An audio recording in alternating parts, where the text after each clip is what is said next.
So now we get down to education, which is really actually a vast plan because there's so much work that needs to get done for the city. And it's on the website. You can go check it out. I'll post the pages. I'll do screenshots and post the pages underneath because I think it's easier for people sometimes. I currently work in education. I served on the House Education Committee. I put in one of the most sweeping bills that became law to change the way that we teach our youngest learners by incorporating play back into kindergarten. And I don't just mean people take it the wrong way and think we're just babysitting. It's purposeful play. And it is the way that kids learn. And it's the way that kids learn to read. Manchester invested a lot of money into the Amplify literacy curriculum, which is unproven. And it is not age appropriate. And it does not incorporate play. And the fact that they did this, invested your money into a program that isn't going to benefit the children in the way that they need is very frustrating to me. So there are literacy programs that are happening right now on the state level that we should be engaging in. We should be doing outreach to our English language learner families. Because if we can help the families read and learn English, then they can help their children. We need to really let them understand that it's best for their children if they can come in and read with them, set up times where families can come in and read together. Because families are the cornerstone of our city, and they're the cornerstone of education. Parental involvement is imperative. Currently, Manchester has some of the most oppressive rules when it comes to parental engagement. They don't want parents to be a part of what's happening unless it's fundraising, and they want them out of the conversation. They don't trust parents whatsoever. There are programs we can put in, like the Karen MAP program, that will help to restore the faith between parents, teachers, education, and community. Far too often we see outside groups coming in and trying to, that they're unelected, to come in and try to sway education in our city while parents are left on the sidelines. That can't happen anymore. Parents need to be brought back in and to be real partners in education for their kids.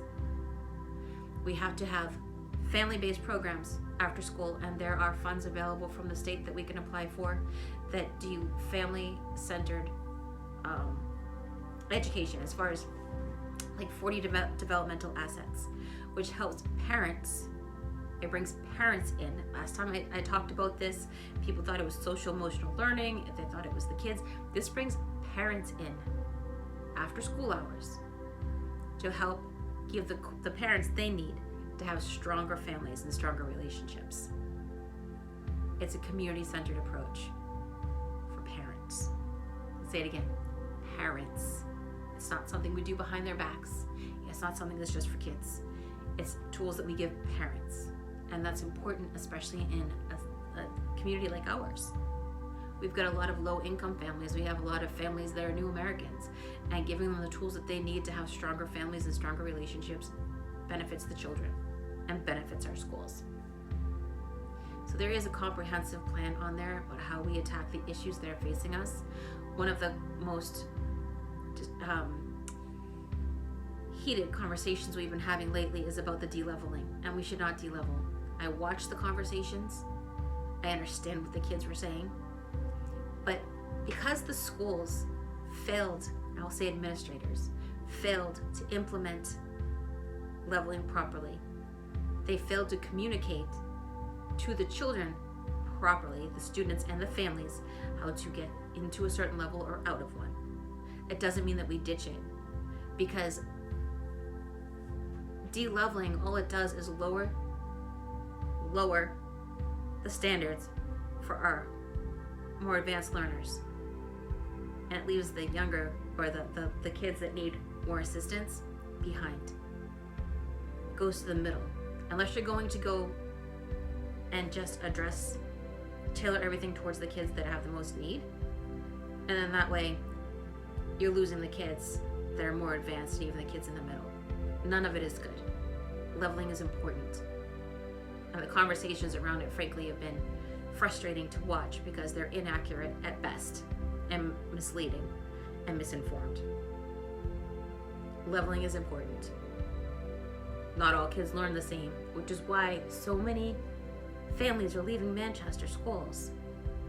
We have a huge decline in enrollment. And yes, statewide it's happening, but more so here. Because parents are unhappy. And we want to make our schools strong enough and engaging enough that parents want to stay. They feel comfortable with their kids in the schools. They feel like they're getting the best education that they can.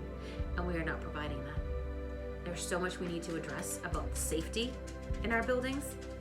You know, we know that a couple of years ago we had to cancel football games at night because Friday night lights turned into Friday night fights. And I hear from parents all the time that their kids are bullied and that there's fights almost daily. Look at the police logs. See how many times the police are called to these schools.